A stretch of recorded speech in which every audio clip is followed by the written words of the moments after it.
नमस्कार साथियों, बाल विद्या मंदिर सीनियर सेकेंडरी स्कूल खतरपुरा के ई लर्निंग प्लेटफॉर्म पर मैं दिनेश कुमार आपका हार्दिक स्वागत करता हूं।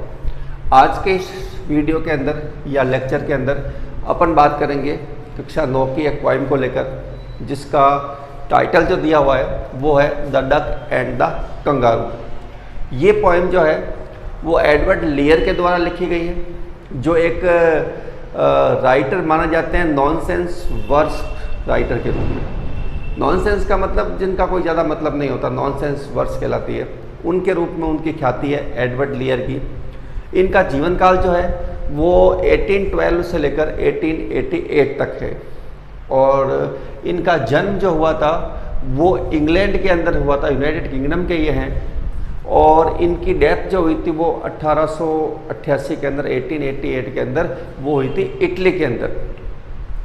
तो ये तो था एडवर्ड लेयर के बारे में कि जो कविता के पॉइंट हैं एडवर्ड लेयर, जो माने जाते हैं एक प्रकार से नॉनसेंस वर्स राइटर के रूप में, और इंग्लैंड में जन्मे और इटली में इनका जो है वो देहांत हुआ था। और इन्होंने जो ये पॉइम लिखी है the duck and the kangaroo. Duck का मतलब आप जानते हैं बतख होती है, और कंगारू जो है ऑस्ट्रेलिया में पाया जाने वाला एक जीव है, जंतु है, जिसको अपन क्या बोलते हैं, एक प्रकार का उनका राष्ट्रीय एम्ब्लेम भी है कंगारू। तो पशु के रूप में अपन जब बात करते हैं तो ये पोइम का शीर्षक जो है वो है the duck and the kangaroo. अपन ने बात कर ली थी एडवर्ड लेयर के बारे में। एडवर्ड लेयर कौन है? तो इंग्लैंड के ये थे, जन्म इंग्लैंड में हुआ था, लेकिन इनकी मृत्यु जो है वो इटली के अंदर हुई थी। और किस रूप में जाने जाते हैं? तो एक नॉनसेंस वर्स राइटर के रूप में जो है जाने जाते हैं। अब हम बात करते हैं पोइम को लेकर। तो पोइम में ये पहला स्टेंजा जो दिया गया है, ये डक की एक प्रकार से वेदना है, बतख की एक प्रकार से जो पीड़ा है या उसकी जो इच्छा है, उसको इस पहले स्टेंजे के अंदर शो किया गया है एडवर्ड लेयर के द्वारा। जैसे अपन शुरुआत करते हैं, तो the said the duck to the kangaroo, good graces how you hop over the fields and the water too, as if you never would stop, my life is a bore in this nasty pond and I long to go out in the world beyond, I wish I could hop like you, said the duck to the kangaroo. तो ये शुरुआत की लाइनें हैं, 4 और 4 8 लाइनें हैं। Octave का भाग ऑक्टेव है ये, क्योंकि 8 लाइन जब किसी भी एक में होती है तो ऑक्टेव कहलाता है। तो अपन अब इसकी शुरुआत करते हैं। Said the duck to the kangaroo. Duck बतख होती है जो पौंड में रहती है, ध्यान रखना। पौंड का मतलब तालाब होता है, तालाब के अंदर बतख जो है पानी में इधर से उधर घूमती रहती है। तो said the duck to the kangaroo. अब कोई घूमते फिरते कंगारू डक के पास आ गया, और डक ने अपनी वेदना प्रकट की उसके सामने। और जिस प्रकार से कंगारू उछलता है, जंप करता है, हॉप करता है, तो फिर क्या दोनों के बीच में बातचीत हो रही है, उस बात को यहाँ पे दर्शाया गया है कि देखो ये पूरा का पूरा वाक्य जो है वो डक के द्वारा कहा गया है। पूरा ऑक्टेव का भाग जो है वो डक के यहाँ पे उसको कंगारू को बोल रही है। क्या बोल रही है? Good graces. गुड का मतलब अच्छे, ग्रेसेस का मतलब यहाँ काइंड से ले सकते हैं आप। काइंड का मतलब होता है दयालु। अरे अच्छे दयालु। How you hop. हॉप का मतलब होता है जंप, और जंप का मतलब होता है उछलना। तो ये यहाँ ध्यान रखना। डक जो है कंगारू से बोल रही है गुड ग्रेसियस, अरे महान दयालु। हाउ यू हॉप, आप इस प्रकार से उछलते कैसे हैं? क्योंकि डक जो होती है, बतख जो होती है, वो पानी के अंदर जो है तैरती रहती है, वो उछलती नहीं है। तो ये जब कंगारू उछलता है, कंगारू के पीछे वाले पैर जो होते हैं बड़े होते हैं, और आगे वाले पैर छोटे होते हैं। तो जब वो उछलता है तो उछलते हुए देखते हैं उसको, उस कंगारू को, तब वो उससे पूछती है तो क्या तुम उछल कैसे लेते हो, तुम जंप कैसे कर लेते हो? Over the fields. फील्ड्स यहाँ पे मैदानों की बात हो रही है कि तुम भूमि पर या मैदानों पर उछल लेते हो। And the water to.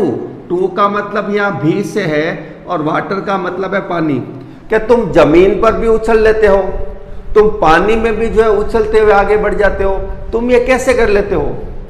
एजिफ। एजिफ का मतलब होता है मानो की। रिज्यूम अपन कहते हैं, एजिफ मानो की। You never would stop. Never का मतलब कभी नहीं, और स्टॉप का मतलब रुकना। मतलब तुम जब उछलते हो, चाहे पानी में हो चाहे जमीन पर हो, जब तुम उछलते हो तो मुझे ऐसा लगता है कि तुम कभी रुकोगे ही नहीं। क्या कहा उसने? As if you never would stop, कि जब आप उछलते हुए आगे बढ़ते हो, चलते हो, दौड़ते हो, तो मुझे ये ऐसा प्रतीत होता है, ऐसा लगता है कि आप कभी भी नहीं रुकेंगे। तो यहाँ तक जो है वो उसके बारे में बात की गई है, कंगारू के बारे में, कि जो डक है वो कंगारू से कह रही है कि अरे दयालु, महान दयालु, आप इतने उछल कैसे लेते हो। उसके बाद उसने बात की कि भाई आप मैदानों में उछलते हैं, जब कहीं पानी का दौर आता है फिर भी वहाँ आप जो है उछलते हुए पानी में उछलते हैं, और मुझे ऐसा लगता है कि कभी भी आप जो है उछलते हुए जब चलते हैं, दौड़ते हैं, तो मुझे ऐसा लगता है कि आप कभी रुकेंगे नहीं। इस बात को लेकर जो है डक उस कंगारू से कह रही है।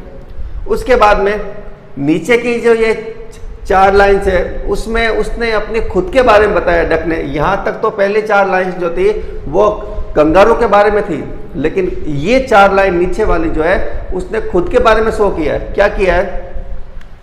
My life. अब यहाँ माई शब्द जो है वो डक के लिए आया, ध्यान रखना। माई life is a bore. Bore का मतलब होता है डल, नीरस, उबाऊ जिसे अपन कह सकते हैं, और हिंदी में और इंग्लिश शब्द होता है डल। माई लाइफ इज ए डल, मेरा जीवन तो नीरस है, मेरा जीवन तो उबाऊ भरा है। इन दिस नास्टी पॉन्ड, नास्टी का मतलब होता है डर्टी, डर्टी का मतलब आप ले सकते हैं गंदे से, कि इस गंदे से तालाब के अंदर, पॉन्ड का मतलब होता है तालाब, पोखर जिसे अपन कह सकते हैं, पोखर या तालाब, कि मैं जो है इस गंदे से तालाब के अंदर दिन भर, दिन रात और कई दिनों तक यहां रहती हूं, तो मेरा जीवन जो है इसमें एक डल हो चुका है, नीरस हो चुका है। एंड आई लॉन्ग, लॉन्ग का मतलब होता है विश, इच्छा रखना, जिसे अपन कह सकते हैं कीनली विश, तीव्र इच्छा रखना, उसको बोलते हैं लॉन्ग। एंड आई लॉन्ग, मैं भी एक तीव्र इच्छा रखती हूं, किस बात को लेकर? टू गो आउट, इस तालाब से बाहर निकलने के लिए। इन द वर्ल्ड बियॉन्ड, वर्ल्ड का मतलब संसार से है, बियॉन्ड का मतलब परे। परे किससे है? तालाब से, पॉन्ड से परे, बियॉन्ड पॉन्ड। क्या मैं भी इच्छा रखती हूं कि मैं भी इस तालाब से बाहर निकलूं और बाहर की दुनिया को देखूं। मेरा जीवन इस तालाब के अंदर जो है वो बहुत ही डल हो चुका है, बोर हो चुका है, नीरस हो चुका है, और मैं अब इससे बाहर निकलना चाहती हूँ। नेस्टी, नेस्टी शब्द का प्रयोग इसने उसको डर्टी पॉन्ड के लिए किया है, कि इस गंदे से पॉन्ड से मैं बाहर निकलना चाहती हूँ, तालाब से मैं बाहर निकलना चाहती हूँ, और जो इससे बाहर की दुनिया है उस दुनिया के अंदर मैं घूमना चाहती हूँ, भ्रमण करना चाहती हूँ। आई विश, और ये कामना भी कर रही है। क्या कामना कर रही है? आई could hop like you. Hop का मतलब मैंने बताया था आपको, जंप होता है, और ये कामना भी कर रही है, काश मैं तुम्हारी तरह उछल पाती। यदि मैं तुम्हारी तरह उछल पाती तो मैं भी जो है तुम्हारी तरह, जो बाहर की दुनिया में तुम घूम रहे हो, मैदानों में तुम घूम रहे हो, अन्य जगह आप जाते हो, तो वहां काश मैं भी जो है वो घूम पाती। आई could hop like you, I wish, मैं कामना करती हूँ कि मैं भी जो है तुम्हारी तरह उछल पाती, घूम पाती। Said the duck to the kangaroo, ये बात जो है वो डक ने किससे कही है? कंगारू से कही है। पहले ऑक्टेव के अंदर पहली जो 8 लाइन है उसके अंदर जो है बात की गई है कि डक जो है पहले तो कंगारू के विशेषताओं के बारे में बताती है, फिर अपनी खुद की जो उसकी वेदना है, उसकी पीड़ा जो है वो बता रही कि भाई मैं नेस्टी पॉन्ड के अंदर जो है वो बहुत ही बोर हो चुकी हूँ, मैं भी बाहर की दुनिया देखना चाहती हूँ, और मैं शायद कामना या काश मैं भी तुम्हारी तरह उछल पाती तो मैं भी जो है बाहर की दुनिया का आनंद ले पाती। तो यहाँ पर जो है अपन बात करते हैं तो ए बी इसकी है, और पॉन्ड बियॉन्ड यू ये ए बी का है। अगर इसकी अपन राइम स्कीम को देखते हैं तो उम्मीद है साथियों ये चीज़ आपको समझ में आ गई होगी कि पहला जो ऑक्टेव है, जो ये पहला भाग है स्टेंजा, उसके अंदर जो है अपन बात कर रहे हैं डक एंड कंगारू को लेकर, जिसमें शुरुआती दौर में जो है ये चीज़ कही जा रही है। तो आप इसका स्क्रीनशॉट लें या जो मीनिंग्स है उसको आप एक बार देख लें। उसके बाद जो है अपन इसके अगले वाले भाग को सॉल्व करते हैं। तो अपन चलते हैं दूसरे वाले स्टेंजे को लेकर। पहले वाले स्टेंजे के अंदर अपन ने बात की थी कि duck and the kangaroo. Duck जो है कंगारू से कहता है कि तुम जो है इतना उछल कैसे लेते हो, मैं तो इस नेस्टी पॉन्ड के अंदर जो है, जो डर्टी पॉन्ड है उसके अंदर जो है सारा दिन घूमती रहती हूँ, या मेरे लिए बहुत ही बड़े जो है दुख की बात है, ठीक है ना। उसके बाद में अब देखो कंगारू जो है, कंगारू से डक क्या कह रही है यहाँ पे, अपन इस ऑक्टेव वाले भाग में समझने का प्रयास करेंगे कि भाई तुम समुद्र के पार चले जाते हो, तुम फील्ड्स के पार जाते हो, तुम इधर से उधर उछलते हो, और जब तुम दौड़ते हो तो ऐसा लगता है कि कभी रुकोगे भी नहीं। लेकिन मेरा जीवन जो है इस पॉन्ड के अंदर, नेस्टी पॉन्ड उसको बोलता है, डर्टी कहती है डक उसको डक, कि मेरा जो जीवन है पूरा इस नेस्टी पॉन्ड के अंदर ही जो है सब कुछ है। अब वो उससे निवेदन करती है कि भाई जिस प्रकार तुम दौड़ते हो, जिस प्रकार तुम चलते हो, अलग अलग जगह पर घूमते हो, और इस संसार में कई ऐसी जगह है जहाँ पर तुम जाके घूम के आते हो, तो क्या निवेदन कर रही है, please give me a ride. Please का मतलब कृपया से है, give me a ride, ride का मतलब होता है सवारी करना। अपन घोड़े की सवारी करते हैं, वो भी राइड कहलाती है। Please give me a ride on your back. Back का मतलब होता है पीठ, बैक का मतलब है पीठ। तो यहां पे डक जो है वो कंगारू से निवेदन कर रही है, और निवेदन रिक्वेस्ट कर रही है कि कृपया मुझे अपनी पीठ पर बैठाकर मुझे सवारी करो। जैसे अपन घोड़े की पीठ पर बैठकर सवारी करते हैं, ऊंट की पीठ पर बैठकर सवारी करते हैं, उसी तरीके से वो ये कहती है, डक जो है कंगारू से कह रही है कि आप मुझे अपनी पीठ पर बिठाकर मुझे जो है सवारी करवाओ। Said the duck to the kangaroo. ये बात जो है डक ने कंगारू से कहे कि भाई तुम इतना घूमते हो तो मुझे भी थोड़ा भ्रमण करो, मुझे भी अपनी पीठ पर बिठाओ, ताकि मैं भी जो है इस बाहरी दुनिया का आनंद ले सकूं। उसके बाद में उसने क्या कहा कि I would sit quite still. I would sit, sit का मतलब होता है बैठना, मैं बैठूंगी क्वाइट स्टिल। स्टिल का मतलब होता है विदाउट मूविंग, बिना हिले डुले, शांत रहना, विदाउट मूविंग, बिना हिले डुले, कि मैं बिल्कुल शांत, स्टिल का मतलब शांत, बिना हिले डुले बैठी रहूंगी। एंड से नथिंग, और कुछ भी नहीं कहूंगी, बट क्वैक। क्वैक जो है वो एक बतख के उद्घोष के लिए आता है, काम काम करना जिसे अपन कहते हैं, काम काम करना। ये जो है बतख जब बोलती है तो क्वैक कहलाती है। जैसे लॉयल रॉर करता है, दहाड़ता है, घोड़ा हिनहिनाता है, उसी प्रकार से बतख जो है उसकी आवाज में कहीं कहीं क्वैक क्वैक की आवाज आती है, तो उसको अपन जो है बतख का बोलना जो है कां करना, ये जो है क्वैक कहलाता है। तो यहां पर जब बात हो रही है कि डक जब कंगारू से कह रही है कि तुम मुझे जो है अपनी पीठ पर सवारी करो, और वो इस बात की पक्की गारंटी भी दे रही है कि मैं बिल्कुल शांत बैठी रहूंगी, मैं बिना हिले डुले बैठ रहूंगी, ले कहूंगी कुछ नहीं, केवल किसके सिवाय, क्वैक के सिवाय। जो क्वैक कहां की जो ध्वनि निकलती है जब बतख बोलती है, उसके अलावा मैं और कुछ भी नहीं कहूंगी। The whole of the long day through. Through का, लॉन्ग डे थ्रू का मतलब होता है पूरा का पूरा दिन, कि जब हम पूरा का पूरा दिन, जब मैं आपकी पीठ पर बैठकर सवारी करूंगी और आप मुझे जो है भ्रमण कराओगे, तो मैं बिल्कुल शांत बैठी रहूंगी, बिना हिले डुले बैठी रहूंगी, और क्वैक के अलावा जो है वो एक शब्द भी मैं मुंह से नहीं निकालूंगी। ये तो थी 4 लाइंस इसकी। अब नेक्स्ट जो 4 लाइंस है उसके अंदर डक जो है वो क्या कहने का प्रयास कर रही है कि एंड वी वुड गो, हम जाएंगे। कहां जाएंगे? To the Dee and the Jelly Bo Lee. ये 2 स्थान के नाम है, वहां जो आसपास के जो स्थान है, अच्छे स्थान होंगे, उसके नाम है कि हम जो है डी जाएंगे और जेली बोली जाएंगे। वहां पर जो है हम भ्रमण करेंगे, हम जो घूमेंगे। तो ये आप ध्यान रखना, ये प्लेस है, स्थान है, और ये भी क्या है? एक स्थान है जिसको मैं यहाँ दर्शाता हूँ प्लेस से। दोनों स्थानों के नाम बताए गए हैं कि यहाँ हम जो है भ्रमण करने के लिए जाएंगे, घूमने के लिए जाएंगे। Over the land and over the sea. Over the land and over the sea का मतलब क्या हुआ? ओवर द लैंड इस मैदानों के पार, एंड ओवर द सी और इस समुद्र के पार जो है हम घूमने के लिए जाएंगे। और यहाँ पर घूमने के लिए जो है वो दो स्थानों का नाम बताया गया है, एक तो डी का नाम बताया गया है और एक जो है वो बॉली का नाम बताया गया है।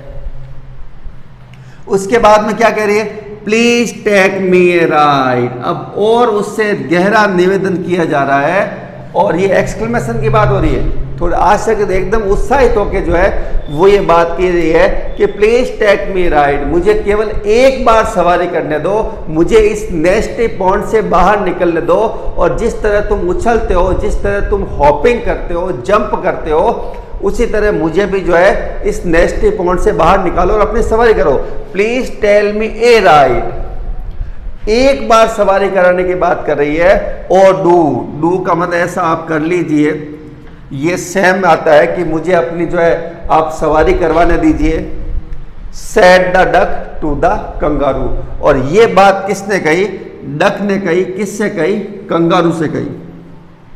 तो ये थी इसकी 8 लाइंस दूसरे स्टेंजा को लेकर कि भाई कवि एडवर्ड लियर, जो एक प्रकार से कल अपन ने बात की थी कि नॉनसेंस जो वर्ड्स है उसके लिए वो जो है प्रख्यात है, उसके लिए काफ़ी प्रसिद्ध है वो। और इस तरह की कविताएं जो एक हास्यप्रद कविताएं होती है, जिनका कोई अर्थ नहीं निकलता, एक सामान्य सी भाषा में एक बच्चों के लिए जो कविताएं बनती है नॉनसेंस के रूप में, या फिर ऐसी कविताएं जिसका कोई ज़्यादा गहरा अर्थ नहीं होता, गहरा कोई भेद छिपाव नहीं होता, उस प्रकार कविताएं। तो अपन ने अभी तक 2 स्टेंजेस को लेकर बात की, उसमें डक और जो कंगारू के बीच में वार्तालाप को बात हो रही है और डक उससे बार बार ये निवेदन कर रही है कि मुझे आप अपनी सवारी करवाए, एक बार ही सवारी करवा दो ताकि मैं इस नेस्टी पॉन्ड से बाहर निकलूं, इस डर्टी पॉन्ड से बाहर निकलूं और मैं भी जो है ओवरसीज क्या हो रहा है या ओवरलैंड क्या हो रहा है उसको भी मैं देख पाऊं। तो आप इसका स्क्रीनशॉट ले सकते हैं, अपन ने कर लिए हैं। अब अपन बात कर देंगे तीसरे स्टेंजे को लेकर कि तीसरे स्टेंजे के अंदर जो है डक और कंगारू, जो एडवर्ड लियर की एक पोइम है, किस प्रकार से अब 2 जो पिछले अपने अभी स्टेंजे को मतलब अपन ने पढ़ा है, उसमें डक जो है कंगारू से कह रही है कि वो उसको एक राइड कराए, सवारी कराए, और वो उसके पीठ पे बैठेगी, पीठ की सवारी करेगी और कुछ भी नहीं बोलेगी सिवाय क्वैक के। इस बात को लेकर अब जो है तीसरा स्टेज जो है वो ये कहता है कि said the kangaroo to the duck. 2 stanza के अंदर डक जो है कंगारू से कह रही थी अपनी बात को लेकर, अब जो है कंगारू जो है डक से कह रहा है said the kangaroo to the duck, this requires some little reflection, perhaps on the whole it might be bring me luck, and there seems but one objection, which is you will let me speak so bold, your feet in unpleasantly wet and cold, and would probably give me the rheumatic, said the kangaroo। ये बात जो है 4 और 4 8 line जो Octave है ये इसके माध्यम से कही गई है। क्या कहते हैं देखो, said the duck to the kangaroo. अब कंगारू जो है वो डक से कहता है, बतख से कहता है, क्या कहता है? This require. रिक्वायर का मतलब होता है नीड, दिस रिक्वायर्स यहां हो जाएगा नीड्स, सॉरी, दिस रिक्वायर्स। अब जब आप मुझे पेट की सवारी करवाने की बात कर रहे हैं तो इससे मुझे आवश्यकता है किस बात की? Some little reflection. रिफ्लेक्शन का मतलब होता है केयरफुल थॉट।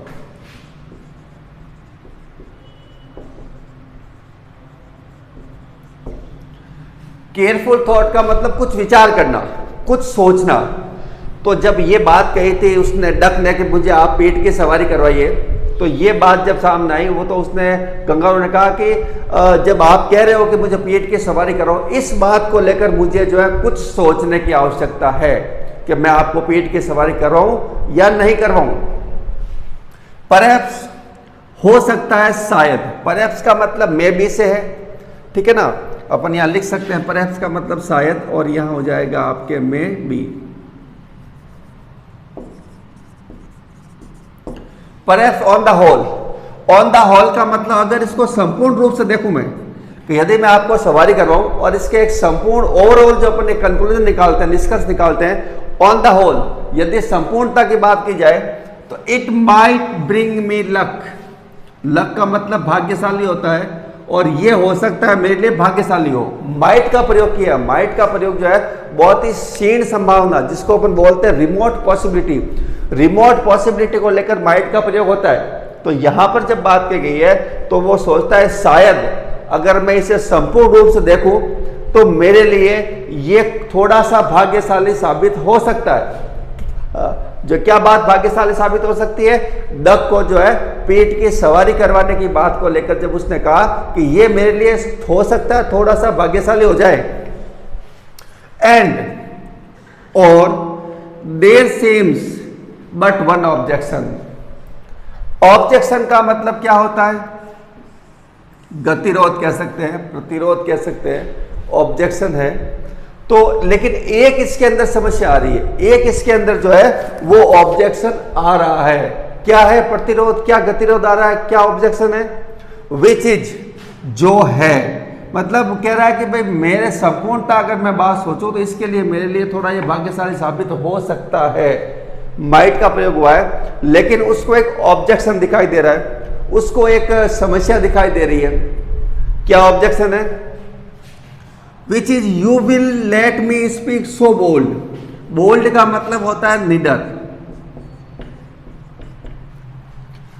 यदि तुम मुझे निडरता से बोलने की अनुमति देती हो, लेट का मतलब अनुमति से होता है, यदि तुम मुझे निडरता से बोलने की अनुमति देती हो तो मेरा एक ऑब्जेक्शन है। और वो क्या ऑब्जेक्शन है, वो ये है 30 लाइन के अंदर, सॉरी 5 3 2 5 छठी लाइन के अंदर, योर फीट, कि तुम्हारे जो पैर हैं, फीट का मतलब क्या हुआ पैर, तुम्हारे जो पैर हैं, आर अनप्लीजेंटली। अनप्लीजेंटली का मतलब बहुत ही दुखद रूप से, डिसएग्रीबली अपन कह सकते हैं, डिसएग्रीबली, नेक्स्ट अपन कह सकते हैं, your feet are unpleasantly wet and cold, कि तुम्हारे जो पैर हैं वो डिसएग्रीबली, बहुत ही भद्दे तरीके से गीले हैं और ठंडे हैं। बतख जो है, डक पानी में रहता है, पानी में रहने की वजह से उसके पैर जो होते हैं वो गीले होते हैं, और जब गीले होंगे तो कोल्ड होंगे। तो ये बात जब यहां कही गई है कि your feet are unpleasantly wet and cold, आपके पैर जो है वो अनप्लीजेंटली, अन या डिसएग्रीबली जो है बहुत ही गीले हैं और बहुत ही ठंडे हैं। एंड वुड प्रोबेबली, प्रोबेबली शब्द जो है वो संभवतः के लिए आता है, अपन यहां दूसरा शब्द काम में ले सकते हैं लाइकली। लाइकली शब्द अपन काम में ले सकते हैं प्रोबेबली को लेकर। And would probably give me the rheumatiz. Rheumatiz जो है वो एक बीमारी जो होती है जिसको अपन गांठिया बोलते हैं, और इसका दूसरा नाम जो होता है रीह्यूमेटिज्म, जिसको अपन बोलते हैं गांठिया। और अब देखो क्या कहा, your feet are unpleasantly wet and cold, कि तुम्हारे जो पैर हैं वो बहुत ही दुखद तरीके से, बहुत ही भद्दे तरीके से ठंडे भी हैं और गीले भी हैं। एंड वुड प्रोबेबली गिव मी, और हो सकता है ये मुझे क्या दे जाए, क्या दे जाए, रूमेटिज, जो एक बीमारी होती है जिसका नाम होता है रीह्यूमेटिज्म, जिसको अपन बोलते हैं गांठिया को। तो यहां पर जो बात कही जा रही है वो कही जा रही है कि एक ऑब्जेक्शन जो वो है, वो ऑब्जेक्शन ये है कि तुम्हारे पैर बहुत ही गीले हैं, तुम्हारे पैर बहुत ही ठंडे हैं, और इस ठंडे और गीले पैरों की वजह से मुझे जो मैं तुम्हें सवारी कराऊंगा उसमें मुझे जो है गांठिया की जो बीमारी होती है, रीह्यूमेटिज्म की बीमारी होती है, या फिर रूमेटिस की जो बीमारी होती है वो मुझे हो सकती है। ये उसका एक ऑब्जेक्शन है उस डक को अपने पीठ पर सवारी करवाने के लिए। तो ये था स्टेज नंबर 3, जिसके अंदर अपन ने बात की, कंगारू ने कहा डक से, और उसका ऑब्जेक्शन जो था सामने वो आ रहा है यहाँ तीसरे स्टेज के अंदर। अब यहाँ इसके अंदर जब बात मीनिंग्स की करते हैं, रिक्वायर्स का नीड्स हो जाएगा, रिफ्लेक्शन जो है केयरफुल थॉट होता है यहाँ पर। ऑब्जेक्शन का मतलब प्रतिरोध या गतिरोध अपन कह सकते हैं। बोल्ड का मतलब नीडर से है, और अनप्लीजेंटली का डिसएग्रीबली अपन इसको कह सकते हैं। नेस्टी अपन इसको कह सकते हैं। डिसग्रेसफुली अपन इसको कह सकते हैं। 3 शब्द इसके अंदर आते हैं। प्रोबेबली का मतलब लाइकली से होता है, और रूमेटिस जो है वो एक गांठिया की बीमारी होती है। तो ये तो था तीसरा स्टेंजा। आगे अपन करते हैं चौथे स्टेंजा को लेकर, जब तक आप इसका स्क्रीनशॉट ले लीजिए। हाँ साथियों, अब करते हैं अपन स्टेंजा नंबर 4 के बारे में, कि अपन ने 3 के बारे में अध्ययन किया, अपन ने 1, 2 के बारे में अध्ययन किया। तीसरा स्टेंजा जो था उसमें डक जो है वो कंगारू जो है डक से कहा उसने कि भाई आप जो है आपके पैर बहुत ही गीले रहते हैं, बहुत ही ठंडे होते हैं, और मैं जो है रूमेटिज जो एक गठिया की बीमारी होती है उससे मैं ग्रस्त हो जाऊंगा। इस बात को लेकर मुझे बहुत ही डाउट है। उसके बाद में जब ये बात सामने आई तो स्टेज नंबर 4 के अंदर जो है अब ये पूरा का पूरा फॉर्मूला जो है वो डक बोल रही है कंगारू से। तो जो उसकी शंका है, जो उसका डाउट है कि वो उसके गीले पैर जो हैं, उसके ठंडे पैर जो हैं, उसकी वजह से जो उसको वो समस्या हो सकती है रूमेटिस की, जिसको अपन गठिया बोलते हैं, तो वो उसका समाधान करने के लिए, उस समस्या का निराकरण करने के लिए, या उस डाउट को क्लियर करने के लिए डक क्या कह रही है वो अपन बात करते हैं। सेट द डक, इस बात को लेकर डक ने क्या कहा, as I sat on the rocks, जैसे ही मैं, रॉक्स का मतलब होता है चट्टाने, चट्टाने जो होती है उसको रॉक्स बोलते हैं। भाई तालाब के पास हो या नदी के किनारे जो भी चट्टाने होती है उसको रॉक्स बोलते हैं। तो as I sat on the rocks, जब मैं चट्टानों के ऊपर बैठी हुई थी, आई हैव थॉट, मैंने सोचा है, ओवर दैट, दैट का मतलब यहाँ ठंडेपन से और गीलेपन से लेकर है, कि जो आप गीलेपन, मेरे पैरों की जो गीलेपन की समस्या आप बता रहे हैं, मेरे पैरों के ठंडा होने की जो आप समस्या बता रहे हैं, उसके बारे पर कंप्लीटली पूर्ण रूप से मैंने सोचा है। कब सोचा है? जब मैं तालाब से निकलकर या किसी नदी पोखर से निकलकर, जब मैं अपने आप को थोड़ा गर्म करने के लिए चट्टानों के ऊपर बैठी हुई थी, जब मैंने इसके बारे में पूरा सोचा कि इस समस्या का समाधान जो है किस प्रकार हो सकता है कि मेरे पैर जो है ज़्यादा ठंडे नहीं हो, मेरे पैर ज़्यादा गीले नहीं हो, और मुझे जो है मेरे जो शरीर के अंदर जो सर्दी की है या जो ठंड लगती है वो मुझे कम लगे। इसके बारे में मैंने पूरा सोचा है, और पूरा सोचा, जैसे set the duck, I sat on the rocks, जब मैं चट्टानों के ऊपर बैठी थी, I have thought over that completely, तो मैंने इसके बारे में पूरा सोच लिया है कि मुझे इसका बचाव किस प्रकार से करना है ताकि तुम्हारे भी कोई समस्या नहीं हो। तो क्या सोचा देखो, एंड आई हैव बॉट, खरीदे हैं मैंने, 4 पेयर्स, पेयर्स का मतलब होता है जोड़े या जोड़ी अपन कह सकते हैं, मैंने 4 जोड़ी खरीदे हैं ऑफ फर्स्टेड सॉक्स, ऊनी, इसका मतलब होता है ऊनी मोजे, मोजे जो होते हैं ऊनी मोजे उनको बोलते हैं स्टेट सॉक्स। तो मैंने जो है उस समस्या का समाधान करने के लिए 4 जोड़ी, कितने खरीदे? 1 जोड़ी नहीं खरीदा। उसने कहा कि मैंने जो है मेरे ठंडे पैरों की जो समस्या है उस समस्या का समाधान करने के लिए जो है मैंने 4 जोड़ी जो है वो सॉक्स खरीदे हैं, ऊनी मोजे खरीदे हैं, जिसकी वजह से मेरे जो पैर ठंडे रहते हैं वो गर्म रहेंगे और उनकी ठंडक ज़्यादा नहीं होगी। अब कैसे मोजे हैं? विच फिट, फिट का मतलब है बिल्कुल उपयुक्त है, बिल्कुल सही है। माई वेब फीट, वेब फीट का मतलब होता है जाल युक्त। वेब जो होता है वो एक जाल होता है। वेब फिट नीटली, नीटली का मतलब बहुत ही अच्छे तरीके से, पूर्ण तरीके से। तो यहाँ पर वेब फिट का मतलब है कि डक के जो पैर होते हैं उसके अंदर हल्की हल्की जालियां होती है और इसीलिए उसको जो है वेब फिट बोलते हैं। वेब क्या होता है? जाल होता है।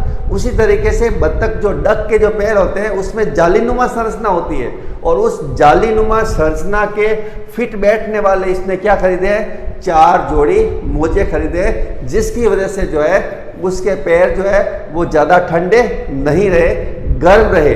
पहली बात तो उसने ये की है। दूसरी बात उसने क्या की है?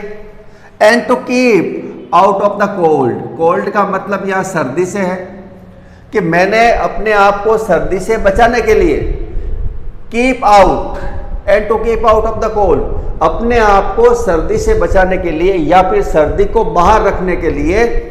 आई हैव बॉट, मैंने खरीदा ए क्लॉक। क्लॉक जो होता है वो एक, इसको बोलते हैं चोगा या इसको बोलते हैं लापदा, और इंग्लिश में जो है वो होता है इसका लूज अपर क्लॉथ। जो लूज अपर क्लॉथ होता है या लूज अपर क्लॉथिंग कह सकते हैं इसको, ऊपर वाला चोगा जो ऊपर पहनते हैं। तो उसने कहा अभी मेरे पैरों के लिए मैंने जो है मोजे खरीद लिए हैं, वो भी 4 जोड़ी, और वो भी ऊनी मोजे खरीदे। उसके बाद में मैंने एक चोगा खरीदा है जो ऊपर पहनूंगी ताकि मेरे जो है मेरा सर्दी से बचाव हो सके। मैं अपने आप को ठंड से दूर रखने के लिए मैंने एक चोगा भी खरीदा है जिसको अपन क्लॉक कहते हैं, लूज अपर क्लॉथिंग कह सकते हैं। उसके बाद उसने क्या किया, एंड एवरी डे, और हर दिन मैं क्या करूंगी, ए सिगार। सिगार का मतलब यहाँ सिगरेट से है। आई विल स्मोक, स्मोक का मतलब धूम्रपान करना या सिगार पीना।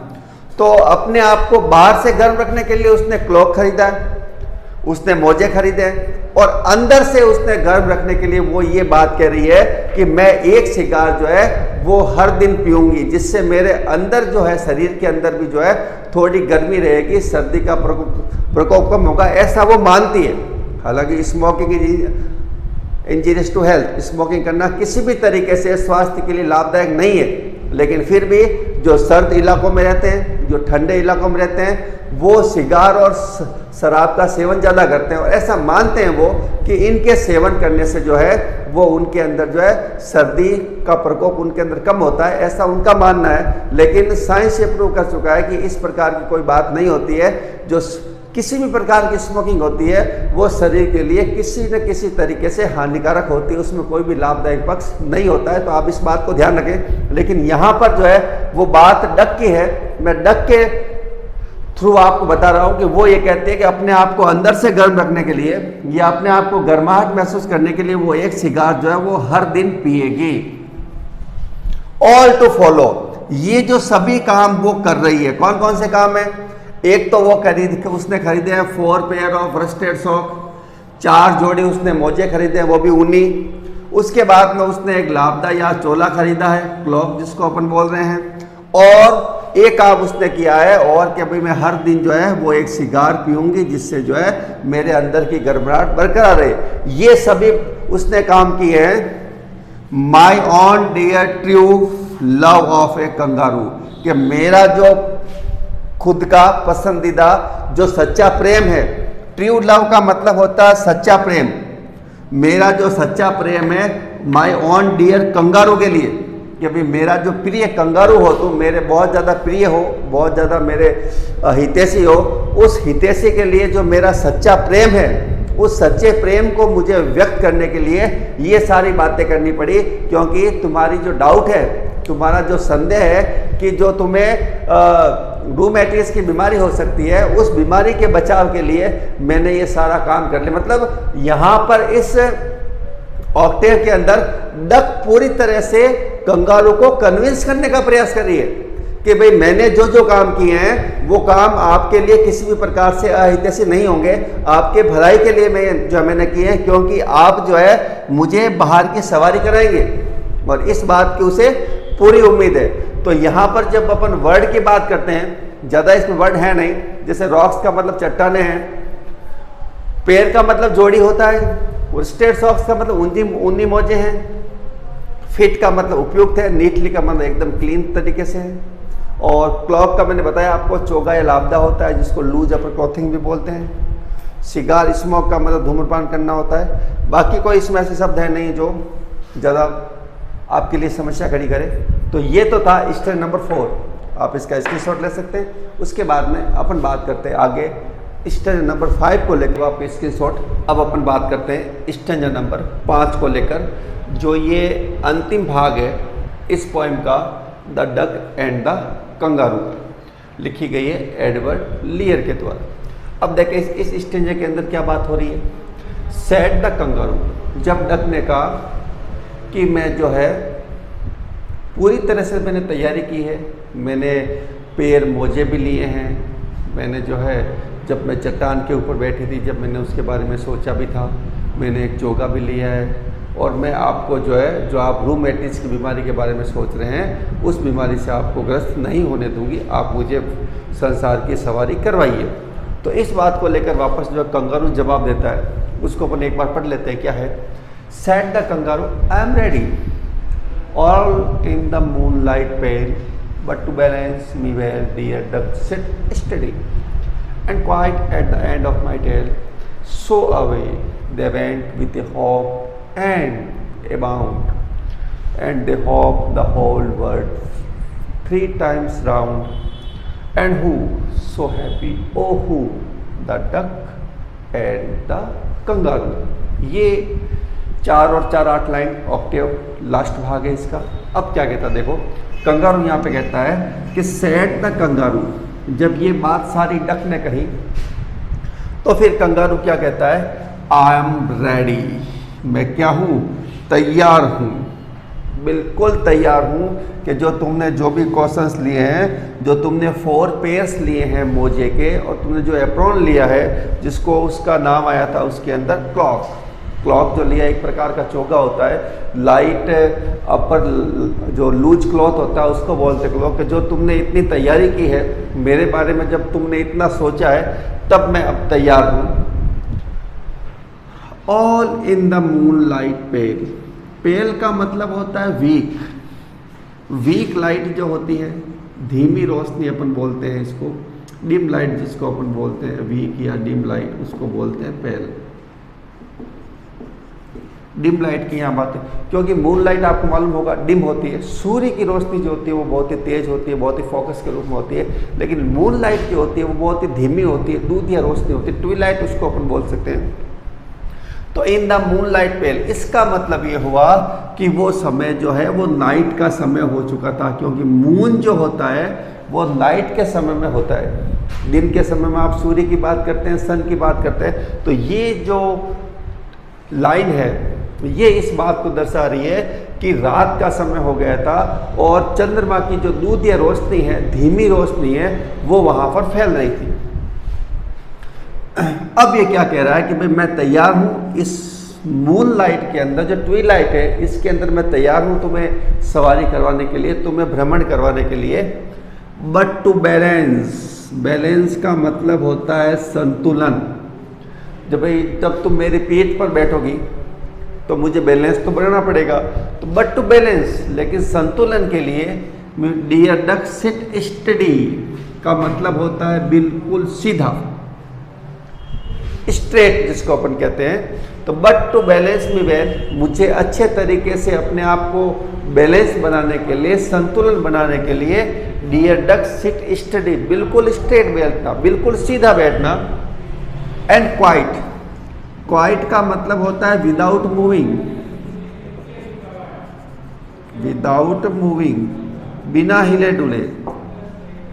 And quite at the end of my tail, जो कंगारू की पूंछ होती है वो इस तरीके से होती है, उसने कहा कि यहाँ पर एंड ऑफ द टेल, कि उस मेरी पूंछ के सबसे पीछे वाले हिस्से पे बैठना है। टेल का मतलब जो है वो पूंछ से है, लास्ट अंतिम भाग जो होता है पूंछ का, उससे है कि मेरे अंतिम भाग पर, मेरी पूंछ पर तुम बैठना, और वो भी बिल्कुल शांत, विदाउट मूविंग एंड बिल्कुल स्ट्रेट। तो 2 बातें यहाँ पर कही गई है कंगारू के द्वारा कि मैं आपको सवारी करवाने के लिए तैयार हूँ, लेकिन मेरी शर्त यह है, मेरी बात आपके सामने रखी गई है कि एक तो जो है आपको बिल्कुल स्ट्रेट बैठना है, बिल्कुल स्टडी बैठना है, बिल्कुल सीधा बैठना है। और दूसरी बात उसने कहा था कि जब आप मेरी पूंछ के सबसे पीछे वाले हिस्से में बैठे उस समय जो है आपको बिल्कुल भी हिलना डुलना नहीं है, बिल्कुल क्वाइट रहना है, बिल्कुल शांत रहना है। ठीक है।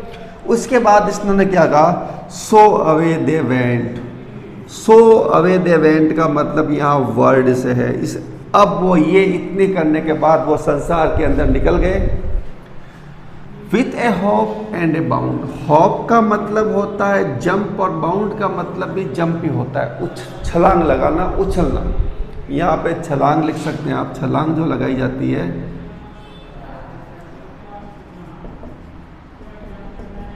और और यहाँ पे जंप एक ही बात है, दोनों एक ही शब्द है, ये बाउंड एंड जंप। उछलते कूदते हुए, उछलते और कूदते हुए जो है, कूदते और उछलते हुए वह संसार का भ्रमण करने के लिए निकल गए। And they hop the whole world, whole world की बात हो रही है पूरे संसार को लेकर, कि उन्होंने पूरे संसार को उछलते और कूदते हुए भ्रमण किया। उन्होंने 3 टाइम्स राउंड, कितनी बार किया? 3 बार। यहाँ पॉइंट ये कहने का प्रयास कर रहा है कि एक तो कंगारू और एक को डक, उन्होंने 3 बार जो उनके आसपास का पूरा संसार था, या होल वर्ल्ड की बात हो रही है। होल वर्ल्ड तो संभव नहीं हो पाता है, लेकिन वहाँ के आसपास का जो भी वातावरण था, या जितना कंगारू अपने हिसाब से भ्रमण कर सकता था, उस इलाके के अंदर जो है उन्होंने 3 राउंड किए, 3 बार भ्रमण किए। दोनों बहुत ही खुश थे। जो शर्त रखी गई थी यहाँ पे, उस शर्त को उस डक ने पूरा किया विदाउट मूविंग, और स्टडी वो बिल्कुल बैठी रही, और 3 बार उन्होंने उस जगह का, उस अपने क्षेत्र का दौरा किया। एंड हु सो हैप्पी, अब ये यहाँ पे एक पॉइंट पूछ रहा है कि कौन ज़्यादा जो है वो खुश नसीब है, या कौन ज़्यादा खुश है। एंड हु, कौन? As the duck and the kangaroo के, उस समय जब कंगारू और डक दोनों भ्रमण के लिए निकले थे, उस समय की स्थिति में डक और कंगारू से ज़्यादा खुश नसीब या खुश कोई भी दूसरा व्यक्ति नहीं था, क्योंकि उनकी जो है वो एक बहुत ही अच्छे ढंग से और बहुत ही सरल तरीके से उनकी इच्छाओं की पूर्ति हो रही थी। तो ये जो है पोएम का अंतिम भाग है, जिसमें डक की जो है वो इच्छा पूरी हो गई। कंगारू ने डक की इच्छा पूरी की, शर्त रखी थी कंगारू ने, लेकिन उस शर्त की जो है पालना डक ने की, और उसके वजह से दोनों का जो एक कॉम्बिनेशन हुआ है, दोनों का जो एक संवेग हुआ, मेल हुआ है, उससे उनकी इच्छा जो है वो पूरी हो गई डक की। और कंगारू ने जो है उसको पूरे जो आसपास का पूरे संसार का मतलब यहाँ है कि जितना कंगारू जा सकता था अपने इस टेरिटरी के अंदर, जो इलाके के अंदर, उतना कंगारू जो है 3 बार भ्रमण करके वो आ गए। तो ये तो था मित्रों poem the duck and the kangaroo, जो एडवर्ड लेयर के द्वारा लिखी गई थी। 9th क्लास के अंदर ये पोएम आई हुई है। अगली वाली पोएम का भाग जो है अपन अगले वाले लेक्चर के अंदर करेंगे, और ये उम्मीद है आपको ये चीज़ समझ में आ गई होगी। और इसके 5 स्टेंजा हैं, जिनको अपन ने 5 भाग किए हैं। इसके बाद जो भी अगली पोएम होगी 9th क्लास को लेकर, उसके बारे में हम चर्चा करेंगे। और ज़्यादा से ज़्यादा वीडियो को शेयर कीजिए, लाइक कीजिए, और चैनल को सब्सक्राइब कीजिए, ताकि आप जो है एक अच्छे एजुकेशन या अच्छी क्वालिटी एजुकेशन के संपर्क में आप भी आ सकें, और दूसरों को भी इसके बारे में आप सूचित करिए। तो ठीक है मित्रों, मिलते हैं नेक्स्ट क्लास के अंदर, जब अपन अगली पोएम के बारे में बात करेंगे। तब तक नमस्कार, धन्यवाद।